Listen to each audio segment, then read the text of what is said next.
start building them there. You have got 30 minutes on the clock. Your time starts 30 minutes more. now.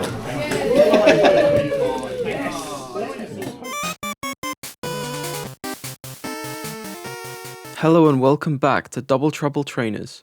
In today's episode, you'll join Anna and I at the pre-release for the latest Pokemon TCG set, Perfect Order. My aim for this video is to let you know what pre-release events are all about and what to expect when attending one. Stay tuned until the end where we rip our last packs and get some hits. Pre-release events are a special kind of event run at Play Pokemon stores before the release of each main Pokemon TCG set. At pre-release, you'll receive a build and battle kit containing a 40 card deck with an exclusive promo card and 4 sealed packs from the upcoming set. At the end of the event, you'll receive an additional 3 booster packs from the upcoming set and an additional prize pack for attending. The entry fee for pre-release is around £27, which is quite good value for money. If we only consider the packs from Perfect Order in this cost, the price per pack comes up to around £3.86, which is great, much cheaper than you'd usually find at most retail stores. The exclusive cards also hold some value too, but let's not get too much into that in this video. Pre-release events are great for everyone. For new players, you'll hit the ground running with one of 4 pre-built decks. You'll also get some time to tweak that deck with any cards you pull from your 4 packs before the matchups start. Remember to bring some sleeves or purchase some from your local card store. Pre-release events also offer a chance for seasoned players to get their hands on new playable cards as soon as possible. I was particularly interested in this pre-release event as PokePad is included in the set, and is included in most of the build and battle decks. This common card has been near impossible to obtain so far due to the scarce release of the large special set Ascended Heroes. PokePad has been sitting around £5 to £6 of market value. With most players needing at least 4, it's quite an expensive card for a complete playset. The pre-release decks this time feature Tyrantrum, Serperior, Barbaracle, and Honedge. Each of these decks contains at least 2 PokePads, except Serperior, which has a grand total of 0. The Tyrantrum, quite funnily, has 4 copies of PokePad, and in true Pokemon TCG luck, I managed to end up with the Serperior deck, so my PokePad quest will continue for another day. We each get 30 minutes to open our 4 packs, tweak and sleeve our decks before the matchups are announced. You'll see here that I'm quickly trying to figure out how this deck works and which cards I should either cut or include into my list. I heard on the grapevine that there are no hand disruption cards in the pre-built decks this time. Some of the decks, for example Honedge, rely on you having its evolution cards in your hand for you to be able to do multiples of damage. Without any hand disruption cards, it can quickly become tough to avoid losing a prize race. Luckily, Anna and I both pulled a copy of Judge and managed to find a space for it in our list.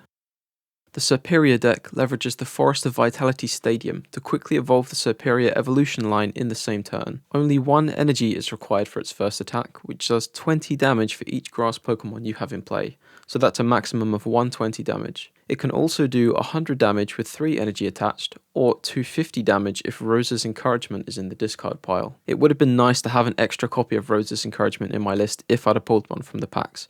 That would have given me a bit more energy acceleration and chance to do that high 250 damage. Shaman does offer some energy acceleration here with his attack Send Flowers, which notably lets you retrieve any grass energy from your deck, not just a basic energy. That includes the new special Grass Energy card, which gives attached Pokemon an extra 20 HP. Shaman also has free retreat if you need it, which is handy. There are 2 decks in this event that have Grass weakness, Tyrantrum and Barbaracle. In both of these matchups, I figured I could get pretty far with a single energy attack, so decided to focus the build on that instead. I cut 2 copies of the Shaman from the deck, one for an additional Grass Energy and the other copy for Judge. I think I cut 1 or 2 supporters from the list as well. There were quite a few in this list for a 40 card deck. Remember, you can only play 1 supporter per turn, so you don't want too many in the hand. After 30 minutes are up, the matchups are called out. On table 2, I have got Adam and Roy. Sometimes there is, sometimes on there's not. table 3, I've got Alex Worm and Anna. On table 4, I've got Owen and Nick. In round 1, I'm against Roy, who's playing the Honedge deck. In round 1, I managed to get my bench filled out quickly, which puts me at a great start.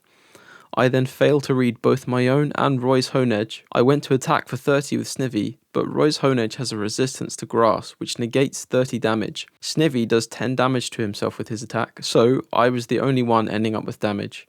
A funny mistake to make on my first turn. Roy attaches some energy and evolves to Doublade, then passes back to me.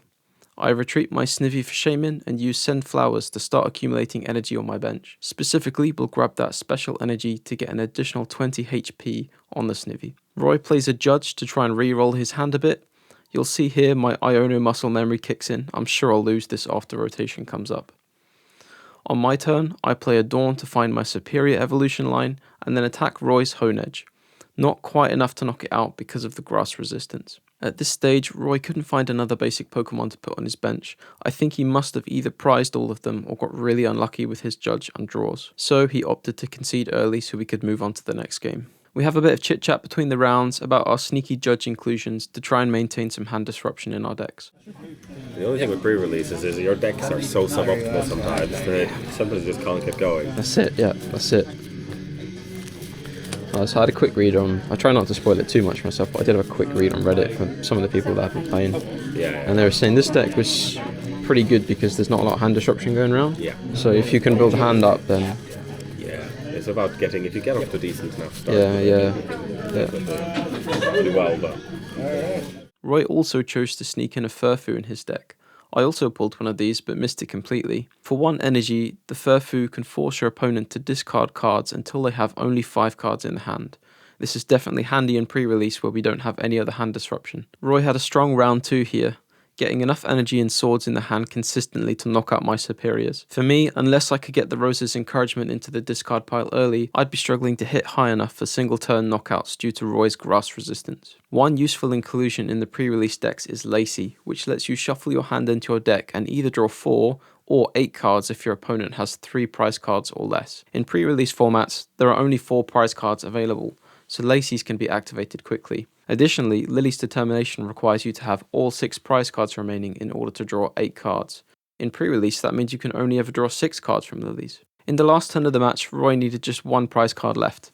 I had a superior in the active spot with a special energy, so 180 HP in total. In order to knock it out with the Doublade, Roy needed to have at least 3 or more of the Honedge evolution line in his hand. Roy managed to top deck Lacy on this turn, so first intentionally played 2 Buddy Buddy Poffins and failed them to thin his hand, then played the Lacy. He then drew 8 cards and flipped over cards in style and found the 3 cards he needed for the knockout. And reveal now. Here we go. One, That's This one.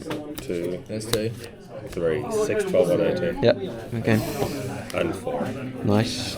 Unfortunately, my camera died for round 3, but it was another close one. There's still some more Judge action from both of us, but Roy pulled it through and was able to take the win. For game 2, I was up against Alex, who had the Barbaracle deck. This game was already in my favour here, as Barbaracle has a 2x weakness to grass types. This means that I could almost always guarantee a single hit knockout, as long as I had a superior in play, and as long as I had enough grass types on the bench. In the first round, I was able to set up nice and quickly and managed to sweep through and take my 4 prize cards. Between the rounds, we all had a bit of a chat about our bad PokePad luck. The one reason I came to pre-release was to try and get PokePads. Yeah, no. Ended up with this. There's none in the superior. Not in that one? Oh no. That's PokePads in every other deck apart from this one. And then I didn't get any in the packs either, so it's like... Yeah, this is the non-Pokemon deck. ridiculous. So I got 1 in the pack, so I now have 2. Two, yeah.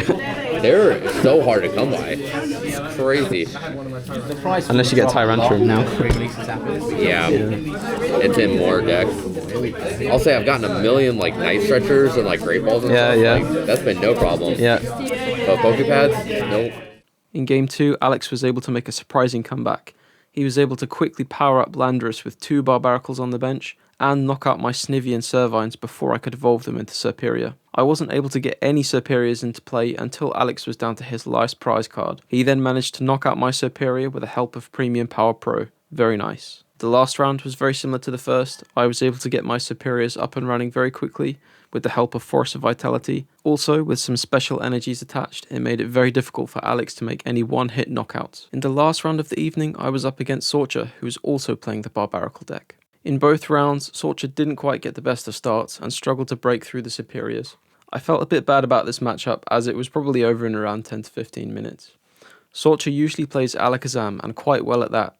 A A couple of weeks ago, she managed to beat me 2-0 when I was playing Wugtrio Mill. That's a matchup usually in Wugtrio's favour. Before we headed home, Anna and I collected our prize pack for attending and our last 3 packs of Perfect Order. So Anna's starting off with her packs. She's been patiently waiting to rip these. Nothing she really liked in the prize pack, but she did get the ends PP up. Before we attended the pre-release, I was showing Anna the set and all the illustration rares and secret rares in the set.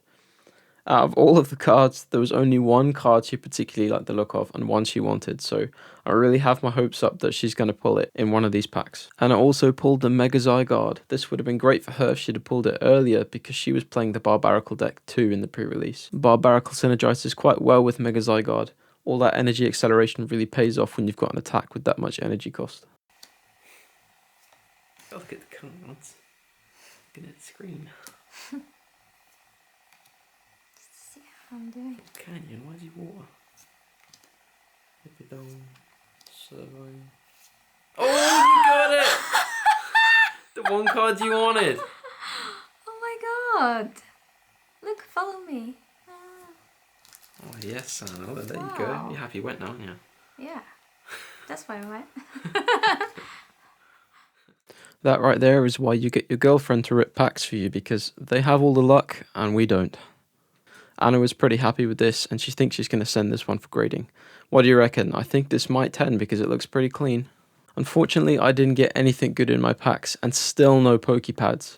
I did get quite a lot of the cards I needed and wanted from Perfect Order from this pre-release, including some of the fighting special energies, copies of Tarragon, and some of the other new trainers. For the PokePads at this rate, I think I'll just end up buying singles, but I will wait until they come way down from their current market price. At one point, Buddy Buddy Poffin was as expensive as PokePad is now, and now it's around a 2p bulk card. So it will happen eventually as more and more people rip Perfect Order packs. But for now, I'll just have to wait and make do with my proxies. If you're like me and didn't manage to get any PokePads either, you can check out my How to Make Proxies video, so you can make your own PokePads and make do until the price comes down. That's it for today's video. Thank you very much for watching and listening to me ramble about the Perfect Order pre-release event. Hopefully this has given you a bit of an idea of what to expect at pre-release events and encouraged you to attend the next one at your local card store. Thanks again for watching. Please do like and subscribe and join me as we grow this community from the early days on this channel. I'll see you all next week for some post-rotation content.